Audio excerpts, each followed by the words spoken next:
Hello student, मैं doctor Priyanka एक बार फिर से आज आप सबके सामने हमने theory of income output and employment का टॉपिक शुरू किया था, जो कि मैक्रो इकोनॉमिक्स के स्टूडेंट्स के लिए एक बहुत ही इंपॉर्टेंट टॉपिक है। और साथ ही साथ जो भी बच्चे एंट्रेंस एग्जाम्स दे रहे हैं, एंट्रेंस एग्जाम्स जैसे कि एसएससी, सीजेएल, सीटेट, डीएसएसबी, बहुत सारे स्टूडेंट्स हैं जिसके हर किसी के एग्जाम में इकोनॉमिक्स का कुछ पोर्शन ज़रूर आता है, जिसमें से माइक्रो और मैक्रो दो ऐसे टॉपिक हैं जो हर एग्जाम्स में इंक्लूडेड है।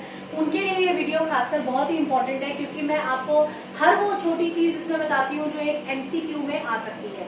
तो आपके लिए ये वीडियो बहुत ही ज़्यादा इंपॉर्टेंट है।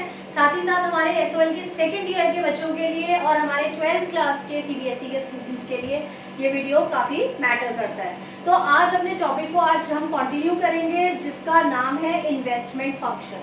मैंने अपनी पिछली वीडियोस में आपको कंजम्पशन फंक्शन और सेविंग फंक्शन सिखाया था, उनके डिटर्मिनेंट्स और उनके फैक्टर्स बताए थे।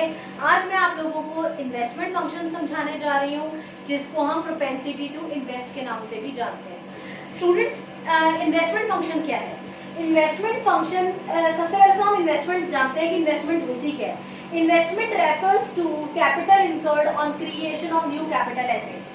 जब भी हम कोई नया कैपिटल एसेट लेना चाहते हैं, अब आपको पहले कुछ बच्चों को ये नहीं पता होगा कि एसेट्स क्या होते हैं या कैपिटल एसेट्स क्या होते हैं।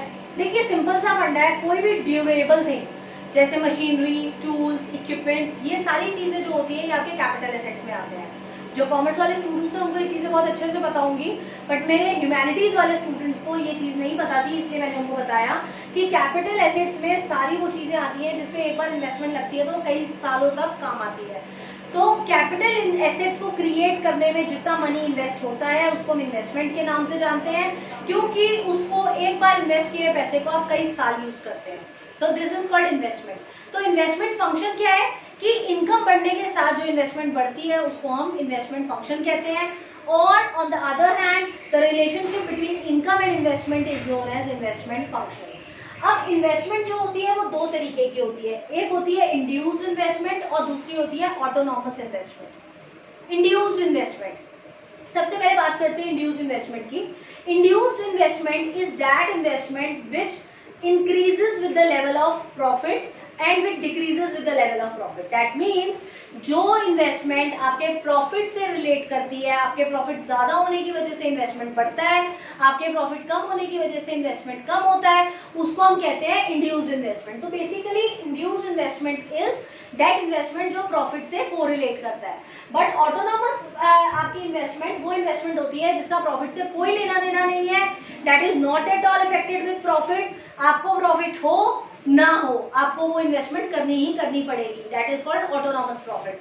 तो आप इस एक डायग्राम से भी इसको समझ सकते हैं। देखिए, इंड्यूस प्रॉफिट, यहाँ अगर मैं प्रॉफिट ले लूँ और यहाँ मैं इन्वेस्टमेंट ले लूँ, तो जैसे जैसे प्रॉफिट बढ़ रहा है वैसे वैसे आपकी इन्वेस्टमेंट भी बढ़ रही है, सी। और यहाँ पर आपका जो प्रॉफिट है वो कांस्टेंट है और आपका इन्वेस्टमेंट सेम है, प्रॉफिट जितना मर्जी आपका चेंज होता रहे। तो बेसिकली इन्वेस्टमेंट आपका सेम रहेगा जितना मर्जी प्रॉफिट आपका चेंज होता रहे। तो basically induced and autonomous investment है। अब हम बात करते हैं डिटर्मिनेंट्स ऑफ इन्वेस्टमेंट की। इन्वेस्टमेंट को इफेक्ट करने वाले दो सबसे इंपॉर्टेंट फैक्टर्स कौन से? किसी भी इन्वेस्टमेंट को इफेक्ट करने के लिए दो फैक्टर्स बहुत इंपॉर्टेंट है।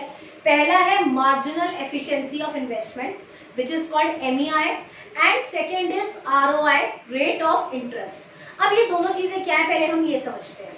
देखिए, MEI का मतलब होता है marginal efficiency of investment. Marginal efficiency of investment का मतलब होता है expected rate of return from any investment which you have decided to do in any business और एनी इन्वेस्टमेंट एक्टिविटी। किसी भी प्रोजेक्ट में, किसी भी बिजनेस में, किसी भी स्कीम में अगर आप पैसा लगा रहे हैं और उसका जो एक्सपेक्टेड रेट ऑफ रिटर्न है दैट इज कॉल्ड आपका MEI, that is called marginal efficiency of investment. And second thing is ROI. ROI is rate of interest. It is nothing but the cost of borrowing money. अगर आप bank से कोई पैसा उधार लेते हैं या आप कहीं से भी पैसा बोरो करते हैं तो उसके बदले में आपको एक रेट ऑफ इंटरेस्ट जो है वो मिलता है। तो basically rate of interest is the expected आपका जो इंटरेस्ट है, वो जो कॉस्ट आपको पे करनी पड़ती है मनी को बोरो करने के लिए। तो ये दो चीज़ें बहुत मैटर करती है आपके इन्वेस्टमेंट को। कैसे?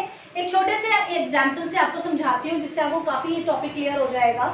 सपोज मैंने किसी बिजनेस एक्टिविटी में इन्वेस्ट करने का डिसाइड किया, I want to invest in any scheme जिसमें मुझे MEI that is expected rate of return जो है वो 20% है। मुझे ऐसा लग रहा है कि या मैंने अपने एक्चुअरीज से कैलकुलेट करवाया है, मैंने अपने फाइनेंसर से कैलकुलेट करवाया कि मुझे बताओ कि अगर मैं इस स्कीम में इन्वेस्ट करती हूँ तो मुझे कितना % का प्रॉफिट होता है। तो उससे मुझे पता चला कि इस बिजनेस स्कीम में इन्वेस्ट करने के बाद मुझे 20% का MEI एक्सपेक्टेड है। तो 20 प्लस ही होगा, 20 लेस नहीं होगा। अब मैं ये देखूंगी कि उस स्कीम में पैसा लगाने के लिए अगर मैं बैंक से मनी बोरो करती हूँ तो मुझे कितना रिटर्न उसके ऊपर देना पड़ेगा। अब मैंने जब वो चेकआउट किया तो मुझे पता चला कि मुझे उसमें 12% इंटरेस्ट देना पड़ेगा या मुझे 12% कॉस्ट पड़ रही है। तो आप ये डिसाइड करके बताइए कि अगर किसी चीज को इन्वेस्ट करने पे, किसी पैसे को इन्वेस्ट करने पे अगर आपको 20% का रिटर्न मिल रहा है और उसके लिए जो मनी बोरो करोगे उसके लिए आपको 12% रेट ऑफ इंटरेस्ट देना पड़ रहा है, तो क्या वो स्कीम में पैसा इन्वेस्ट करना प्रॉफिटेबल है? Definitely the answer is yes, वो प्रॉफिटेबल है। क्यों? क्योंकि यहाँ पर 8% आपको सीधी सीधी बचत हो रही है, सीधी सीधी सेविंग हो रही है। तो इसी वजह से दोनों चीज़ों को कैलकुलेट करके या दोनों को बैलेंस करके देखा जाता है कि किस चीज़ से ज़्यादा बेनिफिट है। अगर यही चीज़ कुछ ऐसे होती कि आपको जो MEI है वो 12% होता और रेट ऑफ इंटरेस्ट 20% होता तो सीधा सीधा हम उस बिजनेस प्रपोजल को नो कर देते, हम कोई इन्वेस्टमेंट उस पर नहीं लगाते। तो investment is determined by 2 major factors, that is marginal efficiency of investment and rate of interest. दोनों चीज़ों को कंपेयर करके देखा जाता है कि कौन सा हमें ज़्यादा बेटर है, इन्वेस्टमेंट हमें करनी चाहिए या नहीं करनी चाहिए।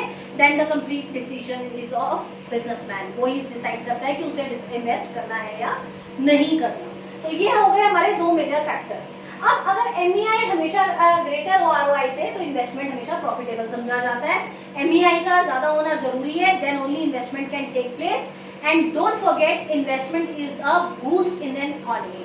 जिस इकोनॉमी में इन्वेस्टमेंट नहीं होता वो इकोनॉमी कभी भी डेवलप नहीं कर सकती, क्योंकि इन्वेस्टमेंट एक तरीके का ब्लड होता है। जैसे ब्लड हमारी बॉडी में फ्लो करता है उसी तरीके से इन्वेस्टमेंट हमारी इकोनॉमी में फ्लो करता है, वो एक तरीके से ब्लड का काम करता है। अगर इन्वेस्टमेंट चलना बंद हो गया इकोनॉमी में तो इकोनॉमी रुक जाएगी, वो तरक्की नहीं कर पाती। इसी वजह से इन्वेस्टमेंट करना बहुत ज़्यादा ज़रूरी है।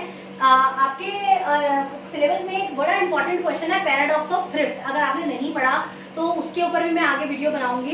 पैराडॉक्स ऑफ थ्रिफ्ट हमें यही बताता है कि अगर आप सेविंग जरूरत से ज़्यादा करना शुरू कर दें तो वो भी इकोनॉमी के लिए बहुत नुकसानदायक है। तो उसके ऊपर हम बाद में बात करेंगे।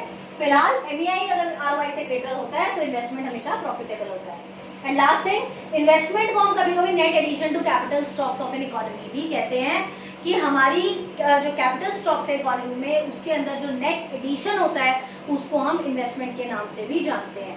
तो बेसिकली ये जो आज मैंने आपको बताया ये बहुत सिंपल सा एक इन्वेस्टमेंट फंक्शन का कॉन्सेप्ट है, जिसके अंदर आपको सिर्फ ज़्यादा से ज़्यादा इसके डिटर्मिनेंट्स के बारे में या इसके टाइप्स के बारे में पूछा जा सकता है।